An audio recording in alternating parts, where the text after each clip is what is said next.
Hello, welcome everybody to the Patchly Wrong podcast. My name's Randy, my partner James, and today we got a special guest, a really good friend of mine, Jeff Tiegs, who I served with the military with for a while, and then he went on to do a lot of other things. In fact, he wrote a book, and we're going to talk all about that today.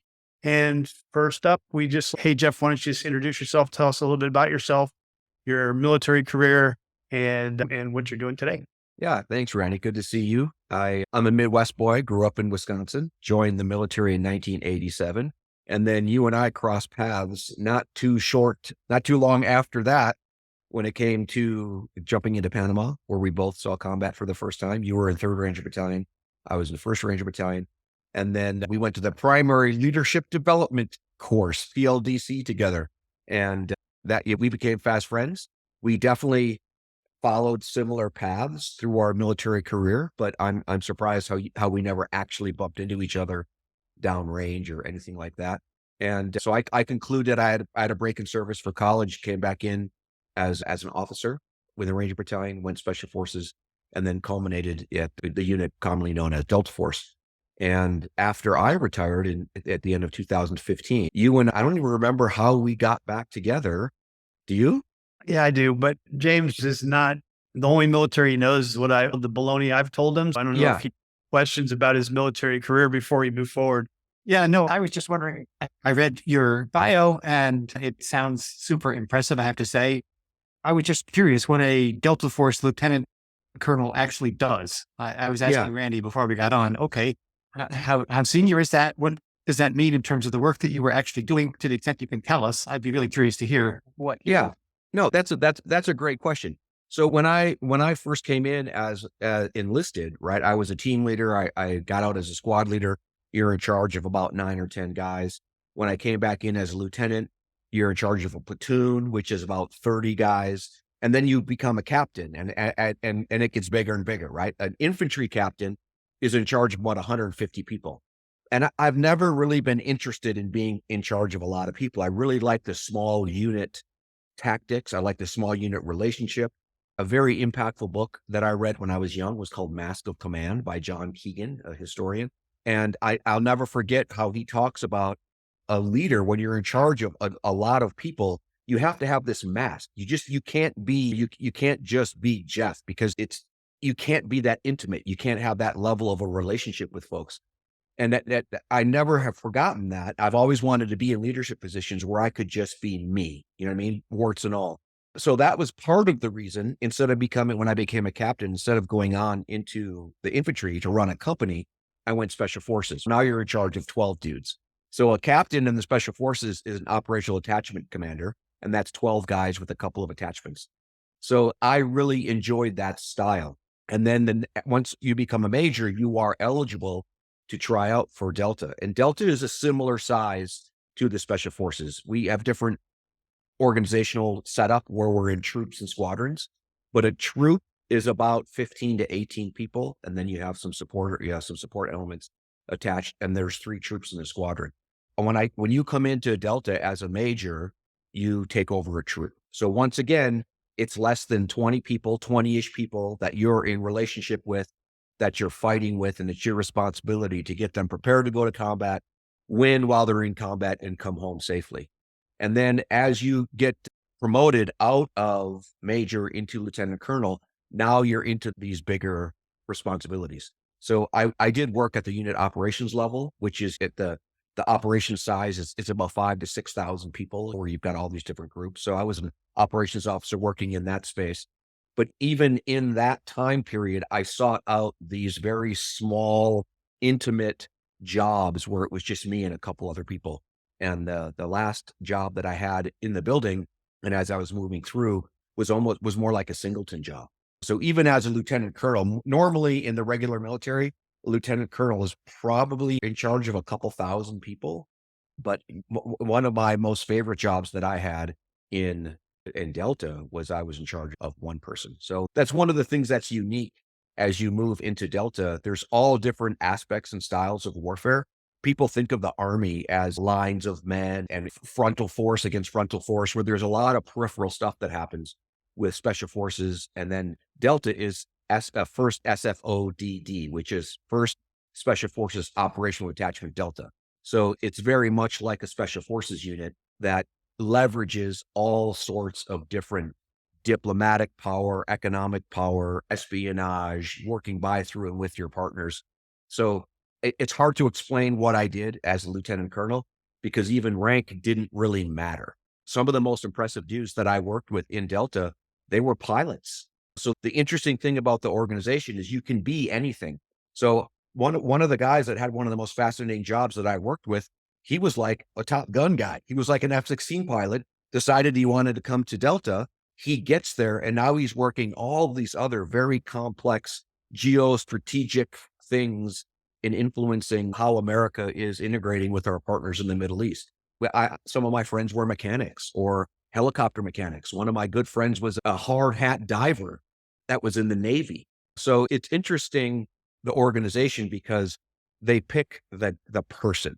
It doesn't really matter what your experience was. In fact, they almost seek out people that are up in these fringe jobs where they've just been shown a high level of aptitude, because they like you to come in as this piece of very fascinating, malleable clay that they can create what it is that they need. So it's a weird mix of this is what we're looking for, and then this is what we need to turn you into. And that's what I enjoyed about the job more than anything. One of the things that made that appreciate James is you were a Ranger platoon leader, right? Yeah. What Ranger battalion was that? First again? Second battalion. Oh, everything but the third, everything but the best, Yeah. right? Yeah, exactly. Yeah, they numbered them in order, Randy. First one was all right. The second one was better than the second. Third one was the best. One. Yeah. Yeah. No, but so he stayed exclusively in the special operations arena. So it was Rangers, Green Berets, and Delta, which are pretty much the three things that make up the special operations, if you don't include civil affairs and PSYOPs and a couple other smaller units that have very unique uses. I'll just throw that in there. But how did we meet? You got out. I lost contact with you back before phones and internet when we knew each other. And so he was married to a wonderful woman and he had a family, and I wasn't at the time. And every now and then, because he gave me his number, I would call him on a payphone and say, Jeff, what's going on? He's not much. What's going on with you? And that can't stay in contact for a couple of years. I think I called you while you were in college. I can't remember. Yeah. But there was no internet. There was no email back then. No one had email. And then we completely lost contact. And I didn't know he was in Delta, and I didn't know he was a Green Beret, and I didn't know he came back as a Ranger commander either. And then one day after I retired, 2019, I think at the end of 2019, maybe 20. I think it was during COVID. I heard him on a podcast. I was listening to a podcast about transitioning military people, and it was called Mentors for Military.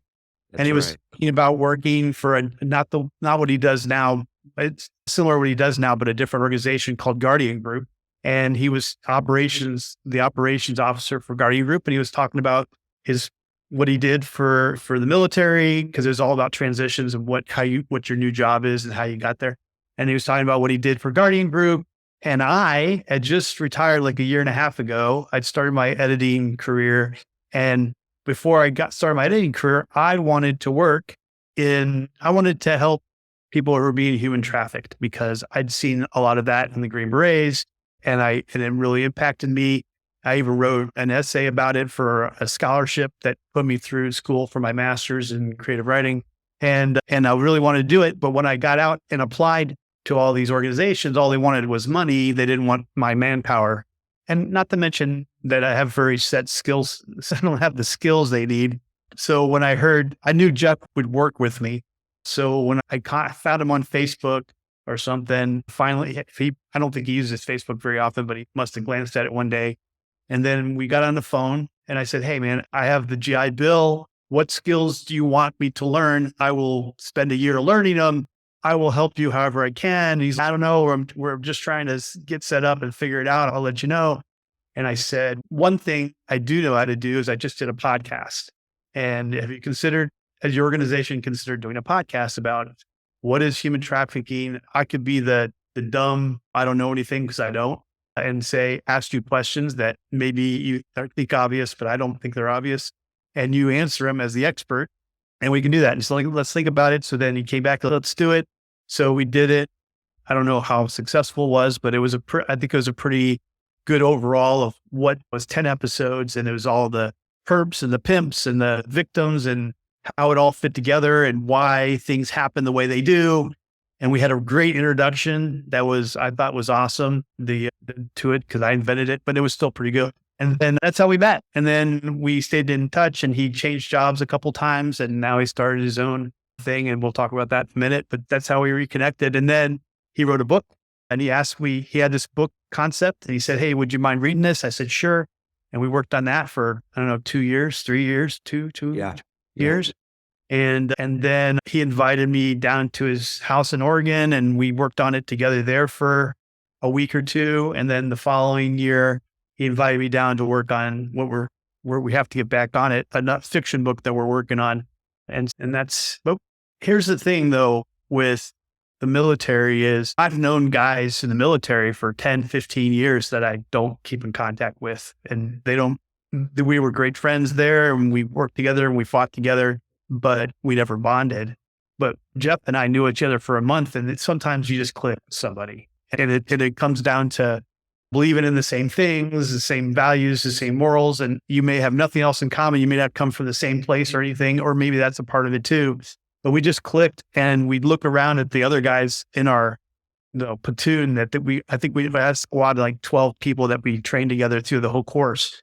And we were the only 2 Rangers, I think, in that everyone else was a normal soldier that had normal jobs. And we looked around and we said, and they were all doing their own real crazy stuff sometimes. We're like, what the hell is that guy doing? And so we just bonded. We lived it. I don't know were we roommates? I can't remember. I don't remember either. We had to have been, dude, because I still think back to that too. I don't know how we got so close. One thing I would say, James, you're one of the few people I know that's known Randy longer than I have, but he's just the same guy he was when he was young.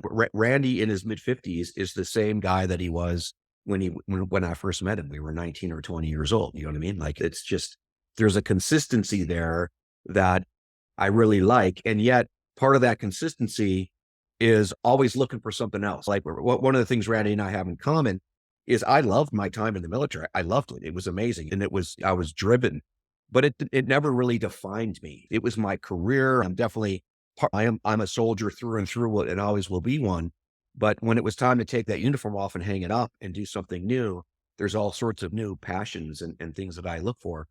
And that Randy's always had other ideas and other things that he was developing and working on while he was in the military. And now, Randy, that you're an editor and you've reinvented yourself in this way, that's just cool. I love people that follow their dreams, right? It's so rare and it's so hard to do that you really figure out what it is you want to do and how you get there. And I find it fascinating that Randy, this career soldier, decades in special forces, is now a sought after editor and writer. And even that, Randy, in this short amount of time that we've been working together, this was conceptual when you and I were first talking about it. And you had a client here and a client there. And your name is just in those circles now. I don't know if you feel like you've made it, but on many levels, I feel like, dude, you've made it. Like it's just that flywheel is turning and it's really fascinating to see where it's going to go in the next couple of years. Yeah. Thanks, Jeff. It's fun, James, because you know the deal, right? You've watched this for decades, and how many guys that you know can just get knocked down, pick themselves back up and keep driving on with a positive attitude. It's pretty remarkable.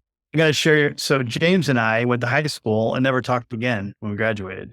We went to high school. We Euro-railed around Europe for a month together and then never said a word to each other again. He went to college. He became a lawyer, moved to Switzerland 20 years. And I did my thing. We had no idea what he was doing or he had no idea what I was doing. Maybe he knew I was in the military. I don't know. And I was driving to France 2 years ago to move to France, my failed move to France. And I happened to be scrolling through Facebook while my wife was driving. And I noticed he was in Switzerland. So we were driving like just south of Switzerland. I was like, hey, James, what are you doing? And we got a phone call. We caught up over 2 hours. And I said, you know what? For going completely different directions. We have a really political and world view that's in the middle, which is really weird. But I think it would be interesting to do a podcast together just to get our different experiences on tape for everybody. And all four of our followers agree. James, are you still in Switzerland? So I am at the moment, actually, but 2 years ago, my wife and I moved to South Carolina to try living in the US again for a while. Our kids are still here, going to school here. So we find ourselves back in Switzerland on a regular basis. And this podcast is about you, not about Randy. So we're going to turn to you shortly. But I agree with you that Randy and I have a lot that we have found. I found it fascinating to hear not just his stories, but the things that you guys learned in the military. And it doesn't surprise me a bit that you're both successful in pursuing things and using the skills that you learned. The ability to just pay attention to systems and to what works and to figuring out how to be effective inside that system is something that I think maybe the military doesn't do this with everyone, but certainly it did it with you guys, and it shows. I'm curious, what was your exposure to what got you interested in the human trafficking, sex trafficking topic? Because it seemed like that was an interest relatively soon after you got out and you said, all right, this is something I want to work on. Or where'd that come from? Yeah.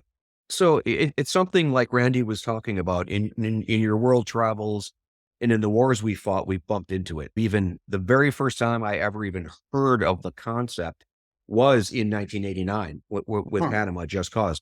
Noriega had all these little harems of women all over the place. And some of them were children. And there were these stories of these weird sex rooms and just all this stuff where you're like, what is going on? And buying and selling of these people for sex.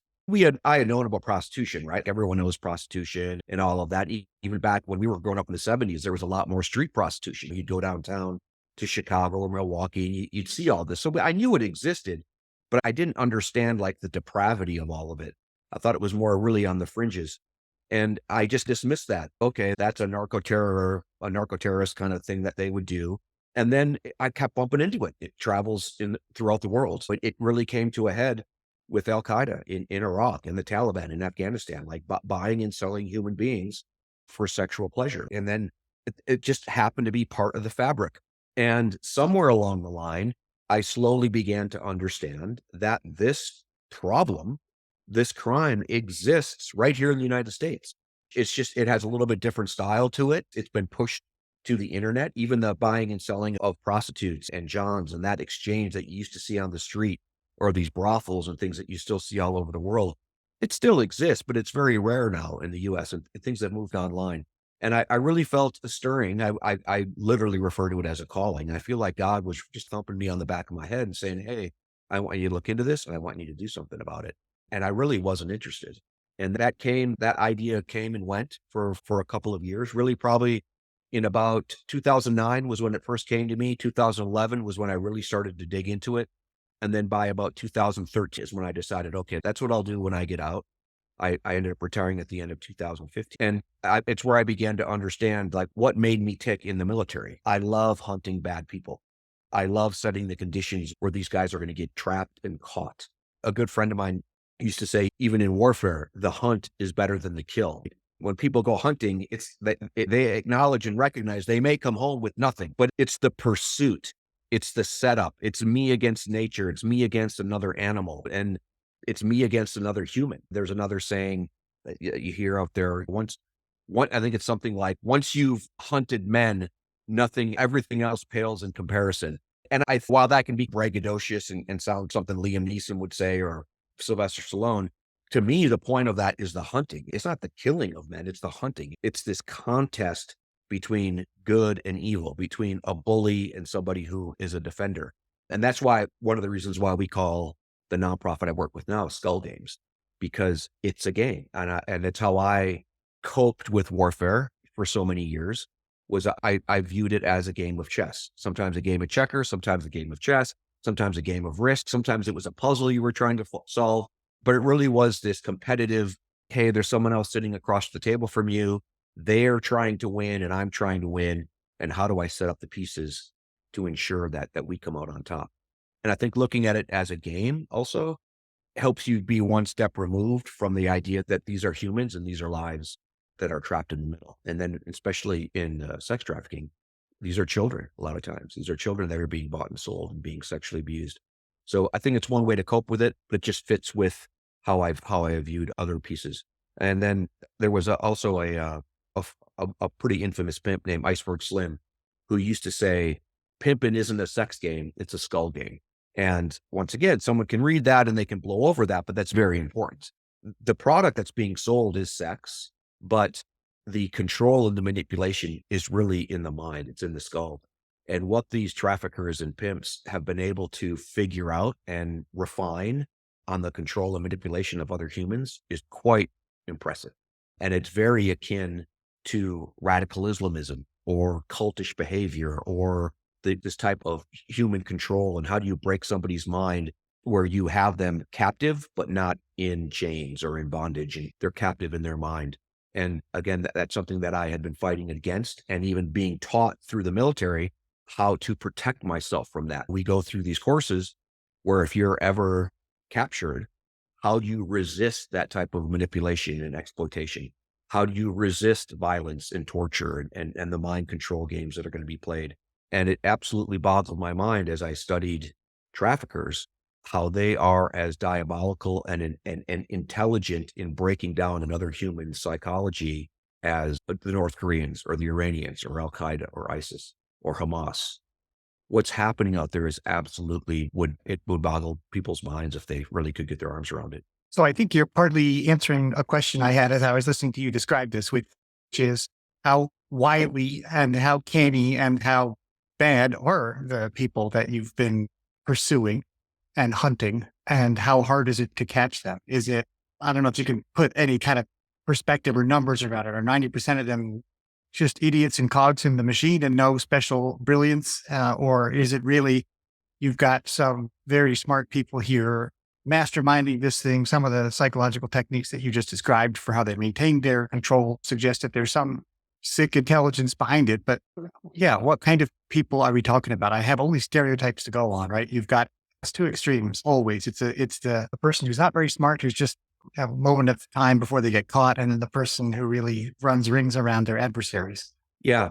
And it's probably somewhere in between. So one of the statistics that I think is fascinating, and I don't know how accurate it is, but from what I can say anecdotally, 70 are generational.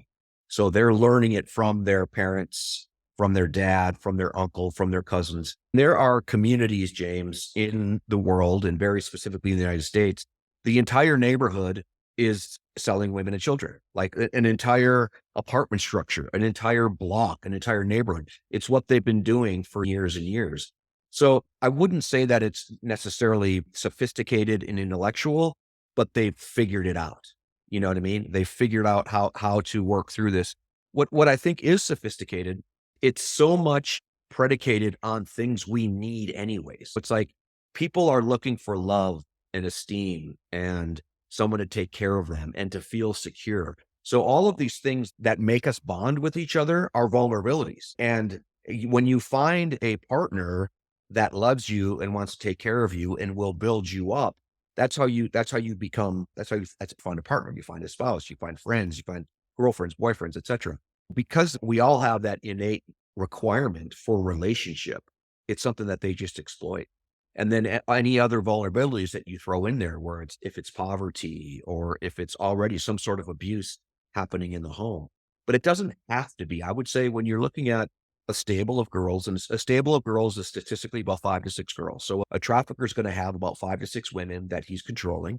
And that's how many he can control. He usually has a bottom. They call it the bottom. So when you talk about even military standard locus of control, it's 3 to 6 people. One pimp he has a deputy, and they can control about 6 women very intimately. And what they're working with those control techniques is very much how you learn leadership and how you give positive reinforcement and negative reinforcement and all of that. But they just slightly twist everything, right? You can train somebody through positive reinforcement. You can train somebody through negative reinforcement. What you can't train someone through is that inconsistent reinforcement where one moment you're being rewarded for something and the next moment you're being punished for that same thing. That's literally how you break somebody's mind. And so they take tried and true leadership principles, tried and true relational principles, and they just twist them ever so slightly that it just becomes a control measure and a manipulation that quite literally rewires the brains of their victims. So you mentioned that we haven't talked about this before, Randy, psyops being part of special forces or some part of the military.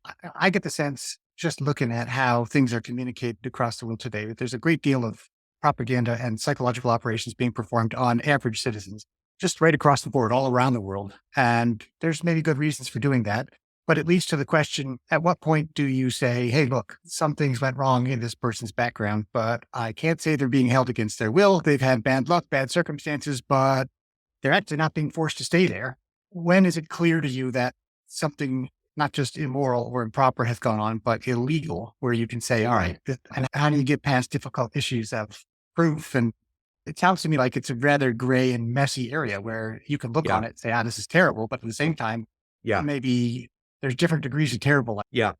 The legal definition of trafficking, it has to have an element of force, fraud, and coercion. There's that prostitution side of it where it's an exchange of something of value for a sex act. That's basically prostitution. Now, the trafficking is force, fraud, or coercion. So that's what you have to be able to demonstrate. And that's what we are looking for.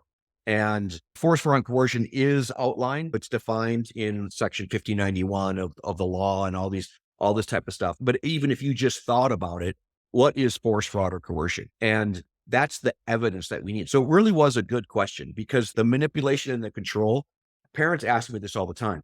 How can I tell if the person that's interested in my daughter is a trafficker? I was like, you don't until you do. But the things that you should be looking for is isolation and control. And if people that are listening to this, they too often they ask the wrong questions, right? So if your loved one, if your daughter or son is in a relationship with someone else and they're isolating and controlling that person and taking them away from the things that make them who they are in a positive light, that's a bad person. If I'm interested in somebody, I should want to double down on the things that make them who they are. If it's their mother or their father or their grandmother or their friends or what they're interested in for hobbies, etc. Now, if someone is unhealthy in their life, that's something different, right? I want to isolate them from things that harm them. But again, once that trafficker does it backwards, he isolates them from the things that are protecting them and keeping them safe and building them up. And he continues to overwhelm them with things that just chip away at them. So that's a great question. Force, fraud, or coercion are the biggies. One thing that I wanted to throw back to was when we were talking numbers and how many of these guys are caught, the statistics on that, again, is less than 1% of these traffickers are ever prosecuted. And that is because of this complexity. It depends how you couch this. You talk about propaganda, right? Even this idea of, in the United States, if I said, Randy, you're looking pimping today, that's a compliment. James, I love your house. Man, you really pimped it out great. Those are compliments. We've turned this idea of something that is pimp from 100% negative into almost 100% positive. Even guys that call this is my hoe. Here's my hoe. You know what I mean? It's like it's this combination of this sexualization of our culture and then this I'm making money kind of thing. So there's a greater part that we all fall into, the sexualization of just our society, very specifically women, holding in high esteem these men that are manipulating and control women. Like what? So I think the things that I've said, and I'm probably not going to see it in my lifetime, is everyone needs to consider a pimp a trafficker. Because even if the woman is willing 90% of the time, that one time he uses force, fraud, or coercion to make her go out and do something she doesn't want to do, that by law makes him a trafficker. And of course, that's going to happen all the time. Do you think a woman, if she's on her period, she decides she's not going to work that day? No, she's going to work. If she's feeling sick, if she's pregnant, all of these things that a normal person would put their job in the sex industry on hold, she's not able to. So I think when people begin to recognize that all pimps are traffickers, it's just a matter of proving it. It's a matter of how the law actually defines that. And then what's actually happening isn't the sales of sex, it's rape. These men are forcing these women to go have sex with somebody else. Forced sex is rape. And when we start to change those terms, one of the things that they just changed recently is child pornography. They used to call nude images and things of children child porn. They've successfully changed that now. It's not called CP child porn anymore. It's called CSAM, child sexual abuse material. Because again, you think of child porn. Porn is just porn, right? Porn has been around forever. It's stimulating to many of us. You know what I mean? And when I think of porn, I think of two consensual adults or whatever it is that they're doing. So how we're doing it a disservice when we call it child porn. So now it's child sexual abuse material. There is no such thing as a child in some sort of image or video of sex occurring that should be called pornography. That is sexual abuse. That is sexual assault. And people need to understand that as well. There are very few women that are out there working independently. In fact, the numbers are about 90% of all women that are being sold for sex. Even though they're being reported as independent, they are not. Someone else is controlling them, telling them what to do, when to do it, and keeping all or most of any money that they're making on top of it. So here's a question then. If you consider those numbers and assume that the very large majority of people whom you might be encountering in what appears to be consensual prostitution type situation is anyone focusing on the demand side of things? So you said that forced sex is rape, right? Okay, the guy is playing a role in it as well, even though he doesn't think he is necessarily because he's paying her money and he thinks she's doing it willingly. We had the campaigns against drugs focused on the people supplying the drugs, but also trying to stigmatize. That seems to have gone the other way since the 80s. But there was a time when we were saying, just say no to drugs, right? Or I'm not aware of anything similar happening at the level of the sex worker industry, right? It's legalized in Switzerland, for example, and it's regulated and people get certificates and health inspections, and you don't have any of this sense at all that it is actual human trafficking. Do you see any work on the demand side, or is it really all supply side work that you're doing? So I think there's hints of truth with both, right? So with this idea of we've definitely overly stigmatized the prostitute that I consider the victim, right? Like we even in this day and age, a lot of these women are being arrested for being prostitutes, which it's not fair. Someone else is controlling them and forcing them to be out there. But now that's 2, 3, 4 more steps to prove that, right? And then when it comes to the buyer, there is demand reduction, but it's where we're speaking out of both sides of our mouths, where in many states, it's becoming less and less of a crime. In many states, the misdemeanor now to solicit sex. There is a model that they call the Scandinavian model where prostitution is legalized, but the purchasing of it, the buying of it is illegal. So they're shifting the blame from the victim, from the person that's being sold to the actual buyer. And there is some data that shows that could success, that the Scandinavian model. And one thing I wanted to bring up with what you were talking though too, is when it comes to Switzerland, one thing that Americans need to be very careful about is comparing things that are working in very micro homogenous communities and trying to apply that to the United States. So you've lived in Switzerland.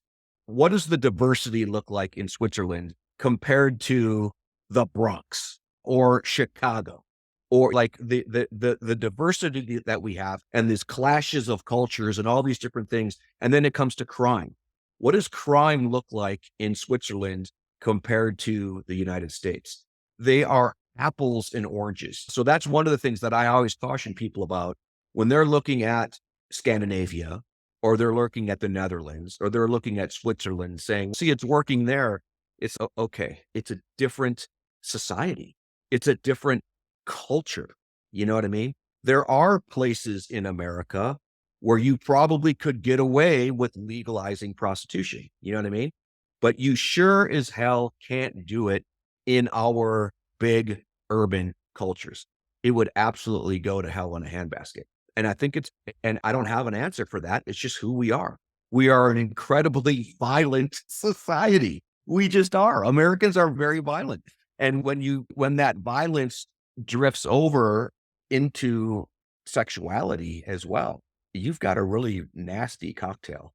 And I think, and it'd be interested to hear your opinion of it, but that's what I always want to caution people when they start talking about how this works in Scandinavia or Switzerland. Because again, I don't know what the population is of Switzerland, but I'm going to just go off the top of my head and say there's probably more people in Chicago, in the greater Chicago area, than all of Switzerland combined, or Dallas and Houston. There's probably more people in those two cities than all of Switzerland combined. If you have one bad apple in Switzerland, you've got 10,000 bad apples in the United States. So be careful what you want to do. I would say the culture of a country or of a region is definitely a factor, and that's why things don't transfer well, even from one state to another.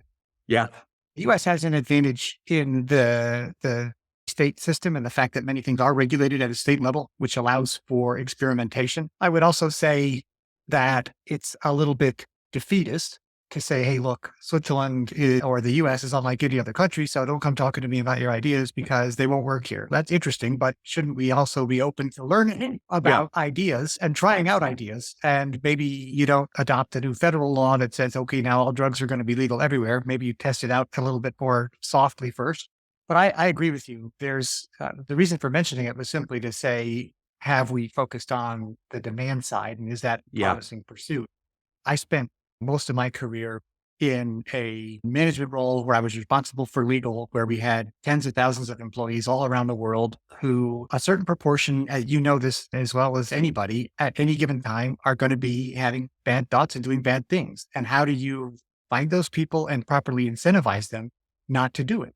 And it's a mix of various things. And I'm talking about now white collar crime and maybe some bribery and paying people money, not the kinds of things you're talking about. But nonetheless, for me, it always came down to incentives. A person's individual greed and their fear of punishment are two of the most powerful things that you can bring to bear in any system. So who's going to be making the money in this? Who's afraid of getting caught? What happens if they do get caught? Those are all things that I naturally tend to think to say, all right, how are we going to deal with this? The fact that so few people who are involved in sex trafficking actually find themselves successfully prosecuted for it is so depressing, right? Because I'm sure there's great money in this. Otherwise, they wouldn't be doing it. Doesn't sound like there's huge risks. There's a whole moral element to it, which I know gives people pause, right? You can be interested in making money all you want. You can do insider trading and not feel bad about it because it's just some other stupid company and no person's actually getting hurt. But here, it seems impossible to avoid the individual harm to other people that's being caused. So that part's super interesting to me. People have to really put aside their humanity in a way to be participating in this. And that there's so many people who would do that is just staggeringly depressing, I have to say. So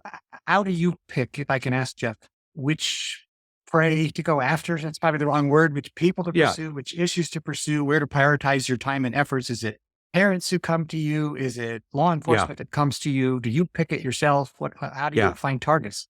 No, great question. And I agree with you with everything, and everything should be tried. And here's one of the things that I lament. And maybe I'm naive thinking when we were younger, people lied less or manipulated the data less, but it's like people just need to be truthful with these tests, with this data. Even when you talk about the Amsterdam problem or whatever, with the legalized prostitution and the legalized drug use, you have to really work hard to find out that there are many levels where that has failed, right? So one thing like we talked about is laying this over a culture. Like here's another example. When they legalized marijuana use in Colorado, I think Colorado is one of the very first states that we legalized marijuana. The car accidents on the highways went through the roof, but we just swept that under the rug. You know what I mean? And that was a very difficult data point to find. And it was only a couple of weeks ago that I read the opposite. I just read some article that said, since we've legalized marijuana, car accidents are down. And James, I will call bullshit on that 1,000 times, up one side and down the other. So that's the other issue I have is like when we do these tests that are supposed to be for the greater good, oh my God, can you please use a scientific discipline? Be rigorous and truthful about it. You were going to say something, Randy? It's the statistics on, you name it, they're all managed, they can be manipulated. And the car accidents are down from last year, or the time we started. Yeah. And to me, it's, we just need to be very cautious about any time you legalize a vice. You know what I mean? There's a lot of levels of things. And as a grown-up, it's, hey man, once you open that box, you can't put it back in. We tried prohibition, right? We recognized alcohol was a terrible thing for our country, and it still is. It's a terrible thing. Alcohol and smoking were two of the biggest killers things for America. We couldn't get around alcohol, which it's still through the roof. But somewhere along the line, we've stigmatized smoking. We've almost smoking. Now, I think it's bubbling up again in this next generation. But How do you know that to vaping? How did vaping take over as yeah, again, it's like you should not reinforce people's vices. I am very much more of a libertarian than maybe it comes across as, look, I think people should be able to do what they want to do, to include buy sex. I couldn't care less. But there's that manipulation side of it that has to be addressed. So I think legalizing things versus not prosecuting it, like that's where we're doing a good job right now, is we are not arresting women for prostitution in a lot of places in America because we understand the manipulation behind it. Going back to your initial question, so it is a comprehensive requirement to really counter sex trafficking. And what we very much specifically focus on is the trafficker. And this is how I talk about it when I talk to people, is there's an intentionality there. So there are buyers that are buying women for sex because they're going to be abusive, right? Like this is one of those things where you've got the awkward dude who can't go to a bar and have sex or get on a dating site and have sex. But by and large, in 2023, if you want to have sex, you can find sex for free. You don't have to pay for it, right?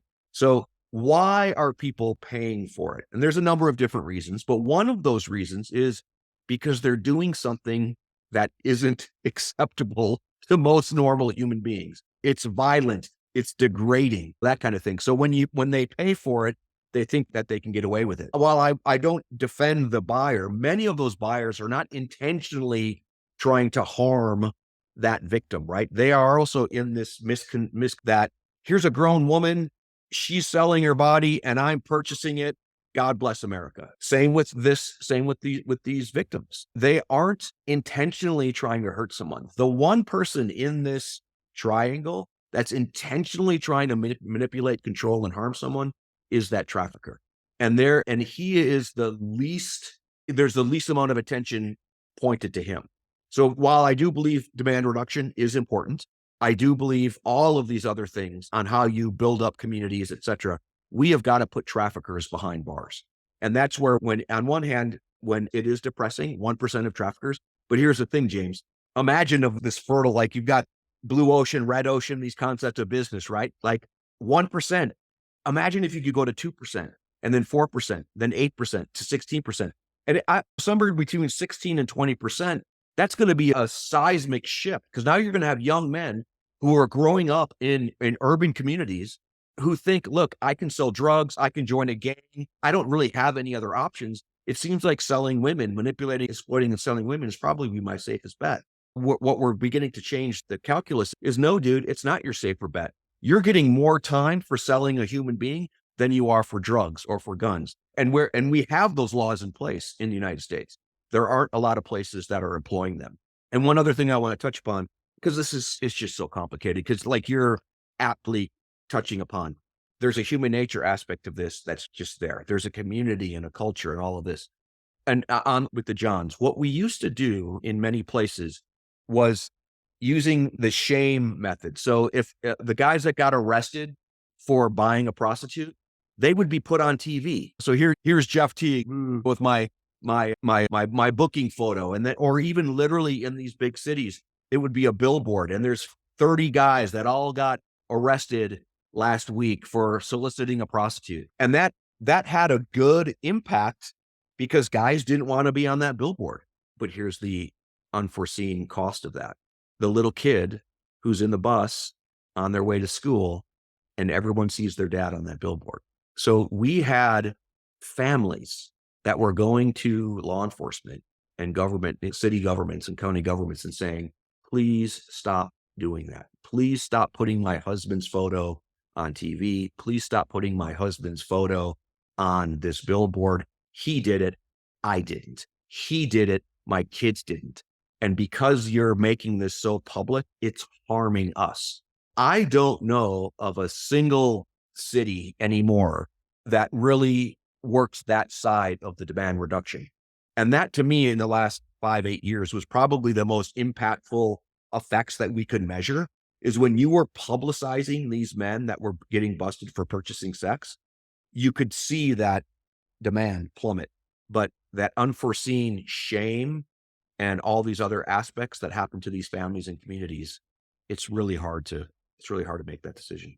Yeah, what you're describing is something that we see in regulation and legislation all the time, which is there's an intended consequences. Oh, I have this great idea. I want to do this thing. And then you get, maybe if you're lucky, some of the benefit you were hoping for, but you also get unintended consequences. And systems are not static, right? People adjust their behavior and things shift in unanticipated ways, often undesired ways. So now you've been doing this at least 10 years or around that. What does work in your perspective? What do you think is the most promising way to approach this? And I don't know if we've already been talking about the details of your book, but we have to make sure we make time to talk Yeah. about the book Oh, that you guys worked on and what yeah. the book covers, because that sounds really interesting. And I'd like to make sure we spend good quality time on that. But Yes, it's a great question and it's a great answer. And it's really where we're trying to get to. And it's what we specialize in is evidence that you can find through technology. So one of the reasons it's so difficult to prosecute a trafficker is because of their emotional control over the victim.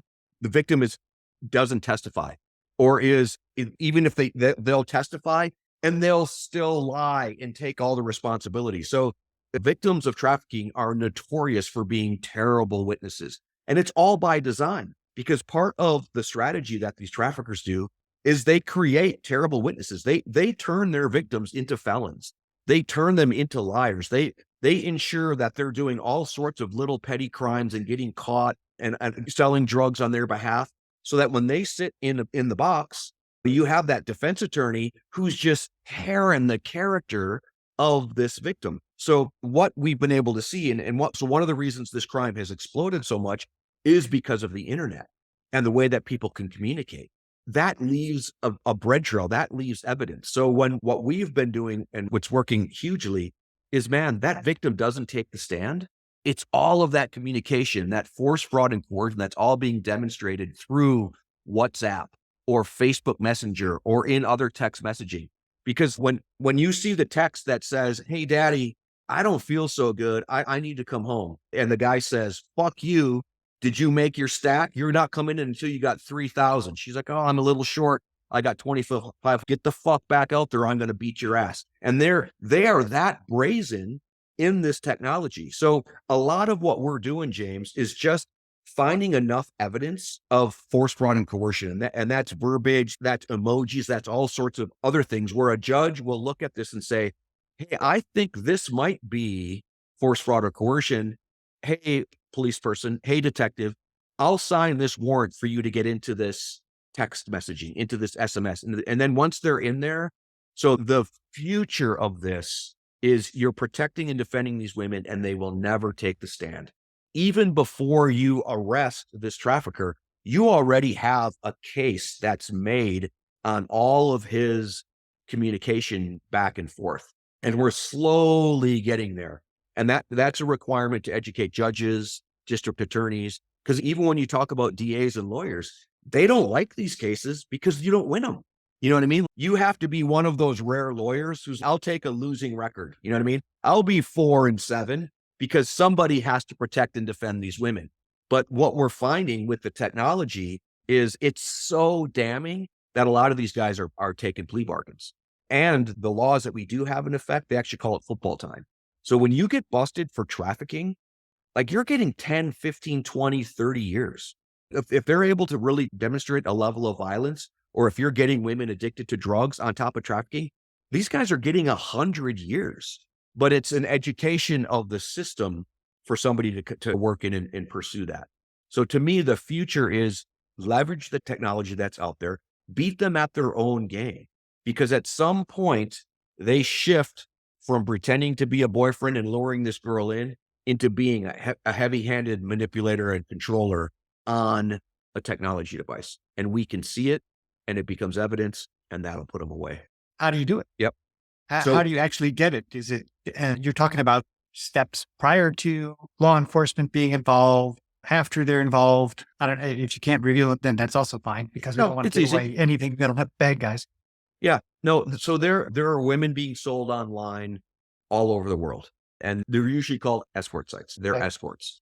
So one of the things that we will do in any community that wants to work with us, law enforcement and or DA, we will dig into those escort sites that are showing women for sale. And one of the very first things we're looking for is someone who's underage. So the other point of trafficking is there is no such thing as a minor prostitute or a child prostitute. If you're under 18, you are automatically a trafficking victim. So when we're looking for women that say they're 21, 22, 23, but their photos look young, or what we really are trying to do is put a true identity to that person. So that person, maybe her name is, Rose Smith on this escort ad. Who is she? There's a way to connect with her, right? Because somebody is going onto that site and they want to purchase her for sex. How do they do that? There's going to be a phone number that they can text. There's going to be some sort of communication app that they're going to use, or a website, or an email. So we start pulling those threads to figure out, who is Rose Smith? How old is she? What is her story? What is her identity? And more times than not, they have a whole life that you can see on social media, right? They have Facebook accounts, they have TikTok, they have Twitter, they have Instagram. So you can see who they are, what they're like. You can often see the descent into that crime. Someone that was a young girl who was healthy and she had healthy interests, and all of a sudden this boy comes into her life, and now you see this decline. And the next thing you know, her posts are very sexual, and they're using this code system that's clearly in the sex industry. So we are constantly scouring sex ads to try to identify these women that are being sold online. And then we're pushing that to our law enforcement partners to take action. And really, that's what we're trying to get to is, hey, we think this is happening. Here's why. This is what we've seen on the open internet. We believe if you can get behind the open internet into their systems by a warrant or a subpoena, you're going to see what it is you're looking for. And then that relationship begins. So now they start digging into it. They find more. Our focus is OSINT, open source intelligence, or PAI, publicly available information. And it's interesting because people are absolutely reckless with what they share online, right? They share locational data, they share relationship status, they share all these things.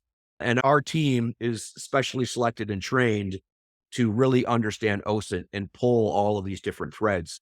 And then once you think you have a case, now it's up to law enforcement to use their proprietary databases to really dig into what happens next. So I bet at this stage, it's probably also a function of how interested is as you already indicated, local law enforcement, a local prosecutor. You probably have found some who are more receptive to this than others.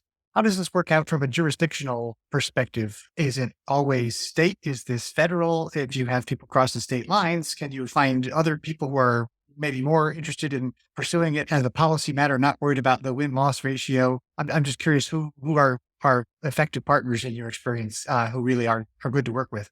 Yeah, it ebbs and flows. So one of the things that I mentioned really briefly that I want to go back to is the one of the very first things we build is a compelling story. So when you identify who this girl is, you're putting a name to it. You're putting a family to it. You know what I mean? You see her dressed like a prostitute, right? Maybe she's nude. Maybe there's photos of her with her legs spread open or doing some sort of weird sex act, and she's just talking filthy. That's the snapshot you have. And people are like, whatever. But then when you create this compelling story that, no, this is a girl named Susie Johnson, and this is who she was a year ago. You know what I mean? She was in college. She was pursuing her nursing degree. You know what I mean? And now you've got a cop and you have a DA who is, oh, wait a minute. I'm seeing this end product and not seeing the humanity of it. So there's this identity. We call it a compelling story. So that's part of it. And then it really is, it ebbs and flows with communities on what they want to reward, right? So you will have a place that will just go gangbusters. Like we're working heavily in Kentucky right now. So for one reason or another, Kentucky's like, enough. We've had enough. We're gonna press counter trafficking. You know what I mean? And so let's say the Kentucky Derby, right? We are going to go hard at the Kentucky Derby. We don't want people to come in and buy sex when they come to the Kentucky Derby. So that's a stance that I like, right? Dude, come enjoy the Kentucky Derby. Come enjoy the Daytona 500. Come enjoy the Super Bowl.